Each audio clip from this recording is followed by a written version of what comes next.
Hey guys, welcome back to our YouTube channel Bong রিঅ্যাকশনে চলে এসেছি নতুন একটা ভিডিও দেখার জন্য। আর সত্যিকারে মানে একটা নিউজের উপর আজকে রিঅ্যাক্ট করতে চলেছি একদম। কারণ আমাদের ইন্ডিয়াতে উপর দিয়ে যেই ঝড়টা গেছে লাস্ট পর্যন্ত আমাদের এখানে তো মিটে গেছে।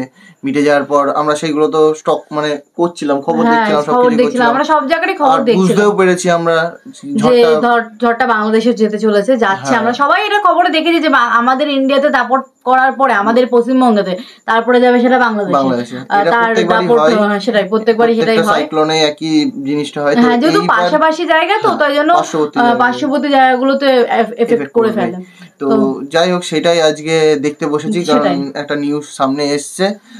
হ্যাঁ, বাংলাদেশে কেমন অবস্থা, কিরকম দাপট ফেলতে চলেছে, আর কি কি মানে ঘটেছে একদম।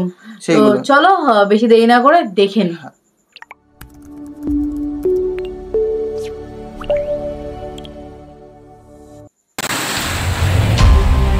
পূর্ণ শক্তি নিয়ে উপকূলীয় অঞ্চলে ব্যাপক তাণ্ডব চালিয়ে প্রবল ঘূর্ণিঝড় রেমাল এখন ঢাকামুখী।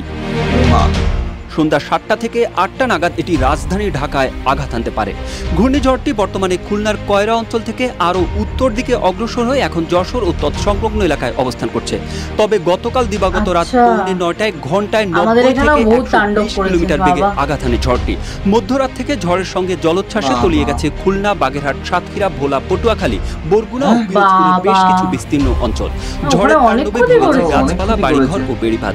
সর্বশেষ তথ্য অনুযায়ী রেমালের তাণ্ডবে বাংলাদেশ ও ভারতে 15 জনের মৃত্যু হয়েছে। এর মধ্যে ভারতের 4 জন এবং বাংলাদেশের 11 জন। এই মুহূর্তে ঘূর্ণিঝড় রেমাল কুষ্টিয়ার মাগুরার উপর দিয়ে রাজধানীর দিকে ভারতেরটা শুনেছিলাম কিন্তু বাংলাদেশেরটা শুনিনি। ঘূর্ণিঝড় রেমালের তাণ্ডবে বাগেরহাটে গ্রামের পর গ্রাম পানির নিচে তলিয়ে গেছে। জোয়ারের পানিতে ডুবেছে বিস্তীর্ণ এলাকা। আমাদের এই সাইডটাতে কিছু হয়নি। প্রাণহানি কম হলেও জলোচ্ছ্বাসে ভেসে গেছে গবাদি পশু ও মাছের ঘের ও ফসলের ক্ষেত। বাড়িঘর ও জনপদ ভাসছে নোনা পানিতে। বিচ্ছিন্ন হয়েছে লাখ লাখ গ্রাহকের বিদ্যুৎ সংযোগ, বিঘ্নিত হয়েছে মোবাইল ফোন, ইন্টারনেট সেবা। বিভিন্ন এলাকায় সড়কে ব্যবস্থা ব্যাহত হয়েছে। পটুয়াখালীতে একজন পানিতে ডুবে মারা গেছেন। বরগুনার প্রধান 3টি নদী বিষখালী, পায়রা ও বলেশ্বর নদীর পানি বিপদ সীমার উপর দিয়ে প্রবাহিত হচ্ছে। উচ্চ জোয়ারের চাপে বরগুনার বেড়িবাঁধ ভেঙে প্লাবিত হয়েছে 10টি গ্রাম। এছাড়া জোয়ারে প্লাবিত হয়েছে বরগুনার নিম্নাঞ্চল। বরগুনার বিভিন্ন আশ্রয় কেন্দ্রে আশ্রয় নিয়েছে 20,000-এর বেশি মানুষ। এদিকে রেমালের জলোচ্ছ্বাসে তলিয়ে গেছে গোটা সুন্দরবন। রোববার দুপুর থেকেই বায়ুতাড়িত জলোচ্ছ্বাসে সুন্দরবনের স্থলভাগ 4 থেকে 7 ফুট পানিতে তলিয়ে যায়। সুন্দরবনের সবচেয়ে উঁচু এলাকা বাগেরহাটের পূর্ব সুন্দরবন বিভাগের চাঁদপাই রেঞ্জের করমজল বন্যপ্রাণী প্রজনন ও পর্যটন কেন্দ্র 4 ফুট পানিতে তলিয়ে যায়। আবহাওয়া অধিদপ্তরের তথ্য মতে ঘূর্ণিঝড়ের প্রভাব পুরোপুরি শেষ হতে 4 থেকে 5 ঘন্টা লাগতে পারে। ঘূর্ণিঝড়ের প্রভাবে আজ সারা দেশে বৃষ্টি হবে। বিপদ সংকেত কমানো হয়েছে নদী ও সমুদ্র বন্দরগুলোতে। আবহাওয়ার 19 নম্বর বিশেষ বিজ্ঞপ্তিতে বলা হয়েছে কয়রা ও খুলনায় অবস্থানরত প্রবল ঘূর্ণিঝড় রেমাল উত্তর দিকে অগ্রসর ও দুর্বল হয়ে স্থল গভীর নিম্নচাপ হিসেবে বর্তমানে যশোর ও তৎসংলগ্ন এলাকায় অবস্থান করছে।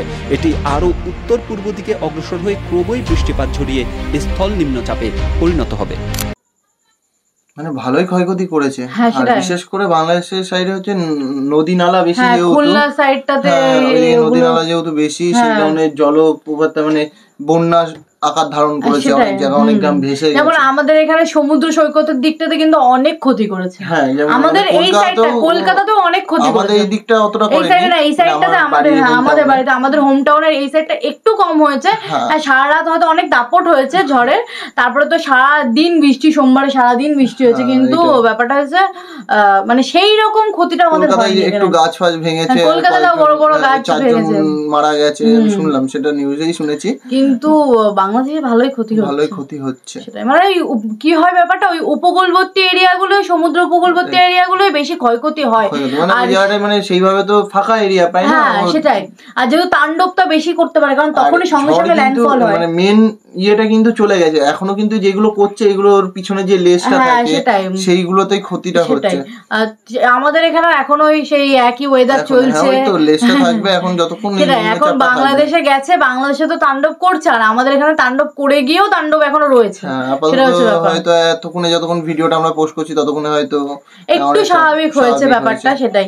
তো যাই হোক, সবাই যেগুলো ভেসে গেছে সেগুলো তো স্বাভাবিক, সবাই সামলে থেকো, ভালো থাকো, সুস্থ থাকো, চেষ্টা করো যেখানে ঝড় মানে যেখানে নিরাপদ জায়গায় যেতে, উঁচু উঁচু বিল্ডিং এ গিয়ে থাকা, যাদের আশেপাশে এগুলো হচ্ছে বেশি করে, পাকা বাড়ি, পাকা বিল্ডিং, স্কুল কলেজ যেগুলো পাকা পাকা জায়গা, যদি কোনো টিন ফিন কিংবা কিছু থাকে সেগুলোকে সরিয়ে রাখার চেষ্টা করো। সেটাই, এইগুলোতে বেশি অঘটন ঘটে, মানে উড়ে গিয়ে অনেক মানুষের ক্ষতি করতে পারে। তো চেষ্টা করো যে এগুলো থেকে একটু অ্যাভয়েড করে একটু দূরে জায়গায়, সেফ জায়গায় গিয়ে থাকার, সুস্থ থাকার চেষ্টা, মানে সমুদ্র, বাগান, এইসব জায়গায় থাকার চেষ্টা করো। গাছ ফাছ ভাঙবে অনেক কিছু, কলকাতাতেও অনেক গাছ, সেটাই, কলকাতায় তো বড় বড় বিল্ডিং এর কাজ ভেঙে দিচ্ছে। কি হলো জানো, আমফান না, আগের বছর কি হয়েছে? আগের বছর আমফান হয়নি, আগের বছর নামটা ভুলে গেছি, তার আগের বার হয়েছিল আমফানে। আমাদের এদিকে প্রচন্ড ক্ষতি, আমফানে স্পেশালি আমাদের বাড়ির এই সাইডে, আমাদের হোম টাউনে বহুত ক্ষতি করেছিল। আমাদের এখানে অনেক বড় বড় গাছ ফাছ ভেঙে দিয়েছে, সেই অনুযায়ী আমাদের এখানে ক্ষতিটা এবার কম হয়েছে। তো যাই হোক, তোমরা জানিও তোমরা সবাই ভালো আছো কিনা, সুস্থ আছো কিনা, একদম কমেন্ট করো। আর যাই হোক, চলো আজকের ভিডিওটা আর বড় করে লাভ নেই, ভিডিওটা শেষ করছি। সবার জন্য সবাই সুস্থ থাকার কামনা রইলো, সবাই ভালো থেকো, ব্যাস এইটুকুনি। তো চলো ভিডিওটা শেষ করছি, টাটা।